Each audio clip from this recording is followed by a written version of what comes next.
Assalomu alaykum, hurmatli bog'cha mudiralari.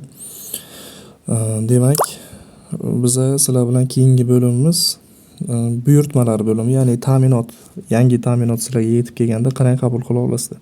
Bu eng oson bo'limi desam ham bo'ladi. Yangi buyurtma bo'limini bosasizlar. Mana bu yerda sizlarga tegishli firmalar ro'yxati chiqadi. Birortasini bosasizlar. O'zida o'sha qaysi firmadan ta'minot yetib kelyapti shuni bosasizlar va u keyin qaysi mahsulotlardan nimalar keltirib berdi shuni tanlaysizlar. Ya'ni zakaz xuddi qabul qilganday mana korzinkachaga kelib tushadi keyin. Ana shu 5 ta narsani deydi. Buyurtma berishni bosasizlar. Tasdiqlash bo'ldi. Buyurtma tasdiqlandi. Bosh sahifaga qaytib bo'lsangiz mana ko'rgan bo'lsangiz bugun demak seshanba 1-iyulda Jondor Chashmasi MCHdan kutilmoqda bo'lib turibdi. Ya'ni hali tasdiqlanmadi bu zakaz. Omborxonalaringizga kirim bo'lmadi va kirim qilinmagan mana.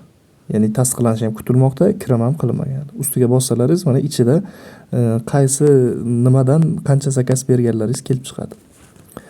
Va bu o'sha 5 ta mahsulot qachon kirim bo'ladi? Kechki 20:00 gacha bu mahsulotlar tekshiriladi. Ya'ni jarayonda adminlar tomonidan qarab chiqiladi, nimadir muammo bo'lishi mumkin. Ta'minotchini o'ziga ham akkaunt qilib berilgan, u ham qarab qo'yadi.